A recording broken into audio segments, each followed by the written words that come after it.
अस्सलाम वालेकुम, मैं हूं फैसल अजीज खान। 73 बरस हो गए पाकिस्तान को बने हुए। 55वां हमने यौम दिफा अभी बनाया है। बहुत जोश से, वलवले से, फ़ख्र से, कामयाबी से, और इसमें बहुत क्लियरिटी के साथ हमें अंदाज़ा हुआ। जो हमने मेरे नगमे भी देखे, नए हमने नगमे देखे, मुसलसल ट्रांसमिशंस की, आपने अखबारात में इश्तिहारात देखे, सड़कों के ऊपर आपने बैनर्स देखे, बेहतरीन किस्म की तकारीर आपने सुनी।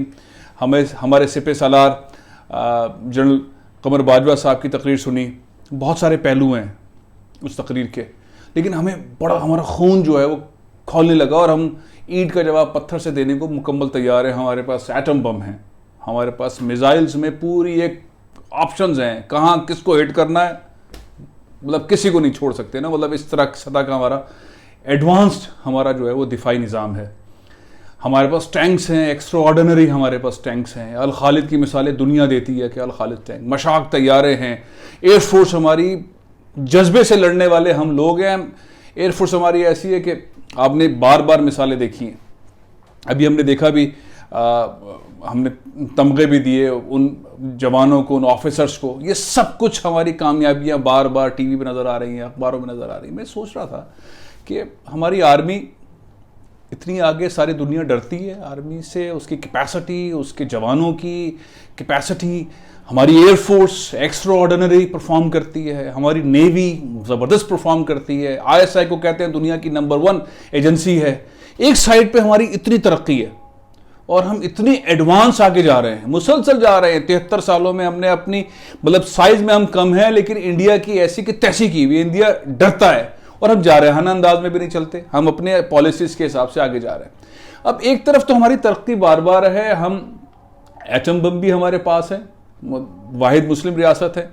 एक तरफ हमारे पास शानदार मिसाइल्स हैं, हमारे पास टैंक्स के अंदर हम आइडियाज़ एग्जीबिशन कर रहे हैं, दुनिया को एक्सपोर्ट करने के लिए रेडी हैं कि आओ वेपन खरीदो, हम बेचेंगे। तो इस साइड पर तरक्की तरक्की तरक्की तरक्की, हर दिहाइयों वाइज तरक्की है। दूसरी साइड, सिविल साइड, जो जवान हैं, जो फौजी जवान हैं, जो ऑफिसर्स हैं, ये सब हमारी इसी कौम में से हैं, पाकिस्तानी कौम है। और हमारी माँ ऐसे बच्चे जन्म देती है जो शहीद होने के लिए तैयार होते हैं, और हम बार बार अपनी आज़ादी जो है इस लहू से रकम कर रहे हैं। दूसरी जानिब बड़ी डार्क है, मुझे डार्क लगती है, हो सकता है इत्तेफाक ना करें, लेकिन डार्क है क्योंकि मैं फैक्ट्स की बात करता हूँ।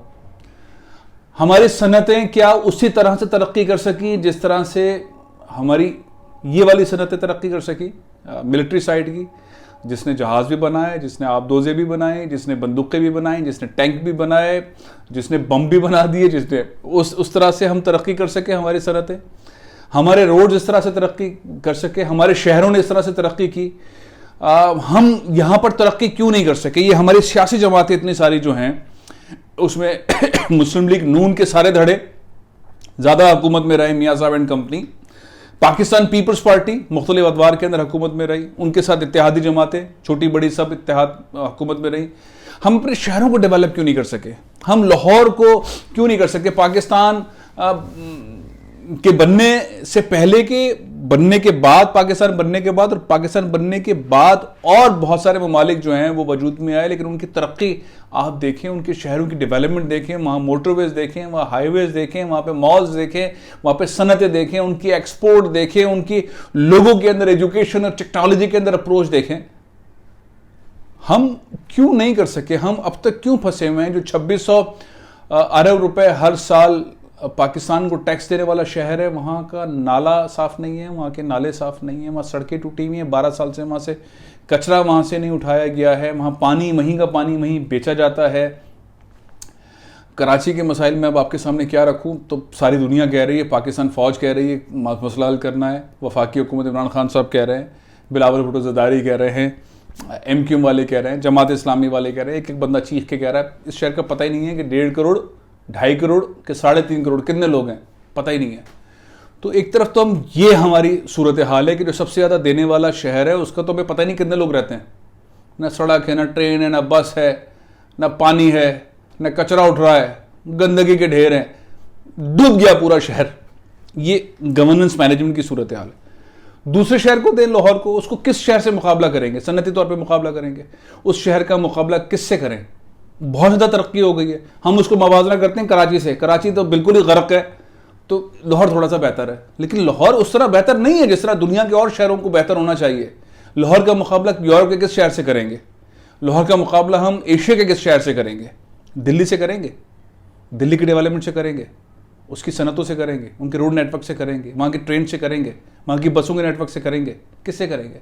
बहुत पीछे हैं दिल्ली से लाहौर।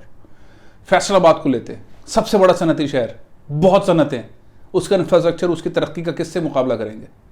क्या कहते हैं हम, लंदन में कौन से शहर से मिलता है?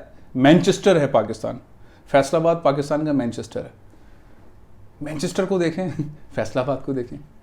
आ जाए, गुजरावाला में आए, सियालकोट में आए, पेशावर में आए, कोयटा में आए, पिंडी में आए, इवन इस्लामाबाद में आए। वो तो उसकी लोकेशन ऐसी है कि वो इस तरह खूबसूरत लगता है, लेकिन हमने कौन से डेवलपमेंट की तजावुज़ात से घेर दिया है। मेरा पॉइंट ये है कि जहाँ पे डिसिप्लिन है वहाँ पे रिजल्ट्स हैं, जहाँ यूनिटी है वहाँ पे रिजल्ट्स हैं, और मुसलसल हम पाक फ़ौज के रिजल्ट्स देखते आ रहे हैं। एतमाद है कौम को, कौम बहुत मोहब्बत करती है, बहुत मोहब्बत करती है।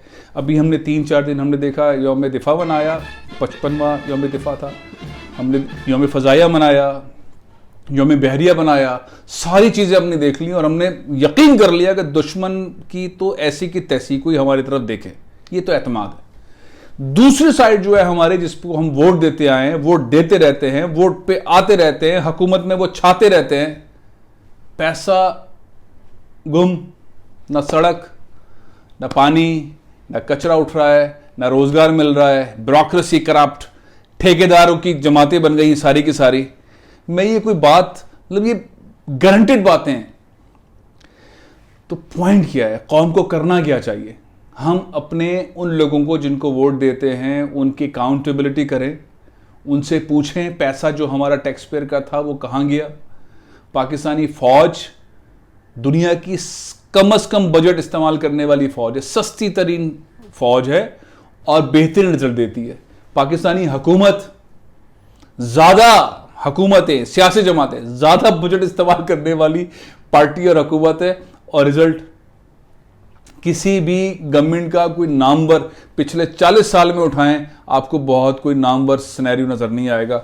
मोटरवेज बन गई, बहुत अच्छी बात है, मियाँ साहब को क्रेडिट जाता है, उनका विजन था, वो लंदन आते जाते थे, वो यूके होते थे, तो उन्होंने मुख्तलिफ ममालिक के अंदर मोटरवेज देखी और उसका असर हुआ। सनतें हमारी किस सतह की हैं, सनतकार किस तरह चीख रहे हैं, चिल्ला रहे हैं, रो रहे हैं, तपे में, मुसीबत में। अब बिल्डर्स हमारे किस मुसीबत में, किस मुश्किल में, मीडिया इंडस्ट्री किस मुश्किल में है, आम लोग किस मुश्किल में हैं, और सियासी पार्टियां जो हुकूमत में आती हैं उनके एसेट्स सभी के चेक होने चाहिए। वैसे तो जो इस साइड के भी, इस साइड के, सबके चेक होने चाहिए, लेकिन चूंकि हम वोट देते हैं, उनको मुंतखब करते हैं, उनको हुकूमतों में लेके आते हैं, तो क्या ये मुमकिन है कि हम ट्रांसपेरेंसी के तहत पिछले 40 सालों की परफॉर्मेंस, बजटिंग और कहाँ कहाँ वो खर्च हुए, वो तमाम सियासी जमातों से रिक्वेस्ट करें जो हुकूमतों में रही हैं, वो अपनी परफॉर्मेंस के साथ बताएं। ना नैब को दावत देते हैं, ना एंटी करप्शन को कहते हैं, ना एफआई को कहते हैं।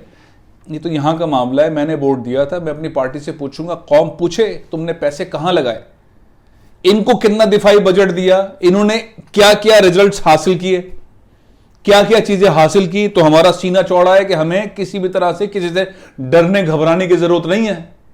यह तो तय है कि पाकिस्तान एयरफोर्स ने जो अभी कमाल दिखाया, अभिनंदन को गिराया, एक दूध पत्ती चाय पिलाई, पाकिस्तान एयरफोर्स इंडिया में कहां कहां गई, कितने वक्त तक बॉर्डर में खड़ी रही, कितने वक्त तक हमारे तैयारे खड़े रहे हिंदुस्तान के अंदर और इंतजार करते रहे कि आओ बताते हैं तुम्हें, और इंडिया की हिम्मत नहीं थी।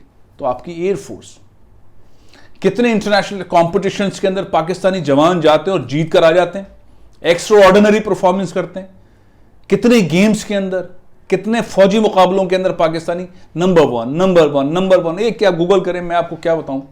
और दूसरी जाइन जो सिविलियन इदारे चला रहे हैं, हॉकी का हाल देखें, फुटबॉल का हाल देखें, ओलंपिक्स में जाने वाली टीमों का हाल देखें, क्रिकेट का देखें, डब्बा बजा दिया, क्रिकेट बोर्ड का डब्बा बज गया।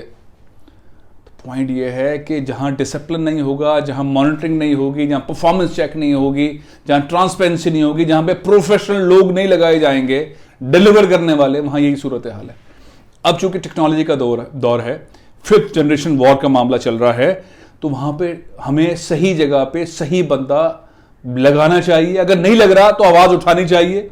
अगर किसी का ठेकेदार आ गया, मामू चाचा, मामू फुप्पो, और इनके मामला चल रहे हैं, वजीर बना दिए गए और दीगर मामला कर दिए गए, तो उनको नोटिस डब्बा बजाना चाहिए। प्रोफेशनल लोग चाहिए, रिजल्ट ओरिएंटेड लोग चाहिए। तो ये बहुत ज़रूरी है। दुनिया बहुत आगे चली गई है, बहुत ज़्यादा आगे चली गई। हम बहुत पीछे रह गए। हमारे पास इंफ्रास्ट्रक्चर नहीं है। हमारे यहाँ, हमारे बड़े बड़े शहरों के अंदर पीने का साफ़ पानी नहीं है, कचरा नहीं उठ रहा है। मैं देहात की बात नहीं कर रहा, मैं बलूचिस्तान की, अंदरूनी सिंध की, साउथ पंजाब की बात नहीं कर रहा, मैं फाटा की बात नहीं कर रहा। हमारे शहरों के अंदर यह हाल है। सोचें, आवाज़ उठाएं, सवाल करें, पूछें। मेरे टैक्स पेयर होने का जो हक है वो मुझसे कोई ले नहीं सकता। जब मैं टैक्स देता हूँ, पाकिस्तान में तो हर आदमी टैक्स दे रहा है, इनडायरेक्ट टैक्स दे रहा है, जो चीज़ खरीद रहे हैं उस पर टैक्स दे रहे हैं। पूछें, सवाल करें। जिनको वोट देते हैं उससे सवाल करें, क्या दिया? स्कूल दिया? किस सतह का दिया? तालीम बेड़ा गर्क है तालीम का, सेहत बेड़ा गर्क है सेहत का। कोई चीज़ भी तो ठीक नहीं है। कोई एक दफ्तर ऐसा नहीं है जहां आप जाएं और वहां पे मसला हल हो जाए बगैर सिफारिश के, बगैर रिश्वत के। सवाल पूछना पड़ेगा, सवाल करना पड़ेगा। इस तरह कैसे चलेगा पाकिस्तान आगे? कैसे चलेगा पाकिस्तान? हम खबर बनाते हैं, खबर पे इंजॉय करते हैं, खबर चलाते हैं और फिर बैठ जाते हैं। ज़रूरत यह है कि देखना पड़ेगा कि डिलीवरी किसने की है, पैसा किसने खाया है। दोनों साइड पे एहतसाब बहुत ज़रूरी है, दोनों साइड पर। लेकिन अब तक जो 73 साल हैं उसमें हमें फ़ख्र जब भी होता है तो हमारी मिलिट्री साइड के ऊपर ही होता है, डेवलपमेंट के मामला पे भी इन पर ही होता है। जब भी इक़्तिदार में माशाल्लाह में भी आए, सही गलत जब भी आए, डिलीवर तो फ़ौज ने किया। ये रिवायत ठीक नहीं है। जमहूरी लोगों को डिलीवर करने की ज़रूरत है। जमहूरी लोगों को आवाम की खिदमत करने की ज़रूरत है। जमहूरी लोगों को शफाफियत की ज़रूरत है। एक दूसरे पर इल्ज़ामात टाल के निकलना अब बंद करना पड़ेगा। पिछली हुकूमत ने किया था, हमारे पास तो ये है, इसको ठीक करना पड़ेगा। यही मेरी गुजारिश है। आवाम को जो है फोकस करना पड़ेगा। 5th जनरेशन वॉर के अंदर पाकिस्तान के साथ खड़ा होना पड़ेगा। हर बंदा जो है मुजाहिद है, हर बंदा फ़ौज के अंदर शामिल है। एक तो ये पॉइंट है। दूसरा पॉइंट ये कि सवाल बहुत ज़रूरी है। सवाल बहुत ज़रूरी है। जिनको वोट दे रहे हैं उनसे सवाल बहुत ज़रूरी है। स्कूल, सेहत, सड़क, पानी, कचरा, ये बुनियादी चीज़ें, इंफ्रास्ट्रक्चर, ये बुनियादी चीज़ें हैं जिसके ऊपर बात होनी चाहिए। प्रोग्राम में ख़त्म कर रहा हूँ। इंशाल्लाह कल फिर हाजिर होऊंगा। इजाज़त दीजिए। पाकिस्तान जिंदाबाद।